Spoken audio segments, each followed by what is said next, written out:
Hello guys, જય શ્રી કૃષ્ણ, રાધે રાધે. કેમ છો? મજામાં? આજે આપણે બનાવવાના છીએ પાણીપુરી.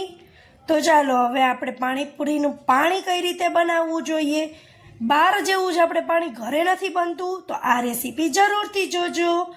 તો ચાલો પહેલાં તો ફુદીનો, કોથમરી અને મરચી એ બધી એડ કરી દો. અને અમે તો કાલ રાતે જ ચણા બાફી લીધા હતા, એટલે આજે યુઝમાં કરીશું. હવે ફુદીનો, કોથમરી અને લીલી મરચી, અને જો લીલી મરચી ના ભાવે તો આપણે મરચાંનો પણ યુઝ કરી શકીએ. એનું પેસ્ટ તૈયાર કરી દીધું. આમ જો હજી થોડા ફુદીનાના પાંદડા છે, તો હવે આપણે એની અંદર એડ કરીશું લીંબુ. બહારના જે ફુદીનાનું પાણી હોય તેની અંદર લીંબુની જગ્યાએ લીંબુના ફૂલનો યુઝ થાય છે, અને લીંબુના ફૂલ બહુ હાનિકારક હોય છે, એટલે આપણે તો યુઝ કરશું લીંબુ. તો ચાલો આપણે હવે એને પાછું પેસ્ટ કરી લઈ, જેથી પ્રોપર પેસ્ટ થાય. હજી આમાં પાંદડા દેખાય છે. ચાલો પ્રોપર પેસ્ટ થઈ ગયું છે, આમ જુઓ.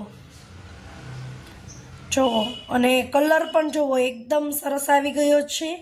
અને જો તમે આદું ખાતા હોય તો આદું પણ પાણીની અંદર એડ કરી શકો છો. ત્યારબાદ હવે આપણે બનાવશું પાણી. તો હવે એક તપેલી લીધી, એની અંદર મેં આખી પેસ્ટ નાખી દીધી. જો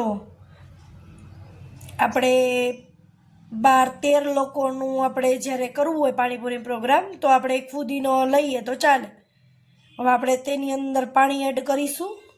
પાણી તમને જેમ ફાવે, બહુ વધારે પાણીવાળું જોઈએ તો એ લોકોને એ રીતે ફુદીનાનું પાણી રાખવું જોઈએ, અને જે લોકોને ઘાટું ભાવે એ લોકો એ રાખે. હવે આપણે એની અંદર એડ કરીશું સંચળ, અને આપણે એડ કરીશું મીઠું.